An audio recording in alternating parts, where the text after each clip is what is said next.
Afternoon everybody.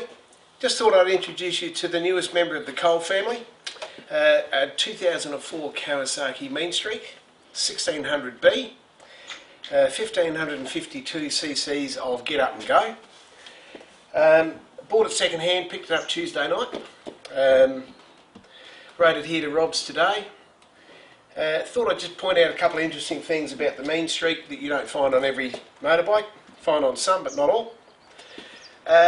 Air adjustable shock absorbers. As soon as you start to feel the back end of the bike bottoming out a bit, pump it up to 50 psi, all set for life. One of the few cruiser bikes that's actually got a speedo and a tacho.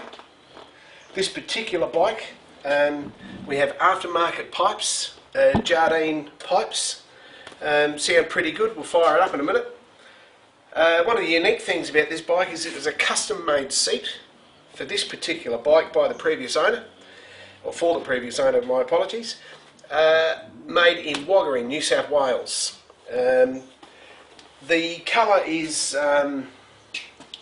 it's officially referred to as something red, but it's actually very, very orange, as you can see. The bike has 24,000 kilometres on the clock. I'm its third owner. I'll qualify that. I'm its third private owner. I'm its fourth registered owner. The first registered owner was Bolton Kawasaki in South Australia. They sold it new after having used it as a demo for about 6 months.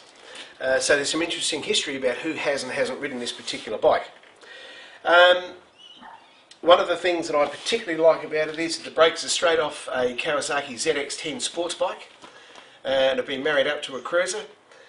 Works like a dream, brakes are fantastic, they're responsive, they have great feel, and you don't at any stage feel like you've allowed the bike to take charge of you. Sorry? Upside down forks. I've just been reminded that it's got upside down forks, and it's got an upside down rider, and a few other bits and pieces as well. 24,000 Ks as I said earlier. Let's give it a bit of a fire. Oh, a couple of little things. You'll see here there's a helmet lock. There's one on the other side, so you can actually store 2 crash helmets on one bike. I think that's bloody marvellous. Let's give it a bit of a fire up.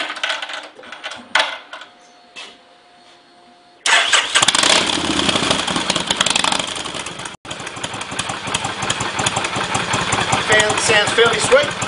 It's not too loud, it's loud enough. It's certainly going to be heard.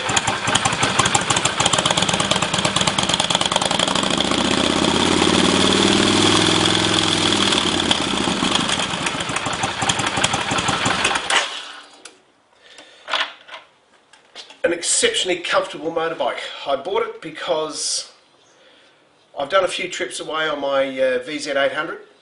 And whilst the VZ800 is more than capable of doing anything I've asked it to do, it's not necessarily doing it the most comfortably that a motorbike can or should. And I decided that the old adage of there's no substitute for cubic inches really does play a fairly important part when you travel on a bike. I want to be doing a lot more travelling and going away. I know I'm going to be doing it at least once a year just because of the CC get-togethers and they're not the CC get-togethers. Also want to be doing it more from a purely personal point of view as well. So we doubled our capacity, we've gone from 800 to 16. Extremely comfortable, the seat is exceptional, very, very impressive. For the little time that I've had it, at 24,000 Ks, it does have a noisy front wheel bearing, and that'll get fixed next week for under 30 bucks. There's a short insight into my new toy. Anybody got any advice or hints or questions regarding the Meanstreak? Please feel free to let me know. Thanks a lot, we'll catch you again.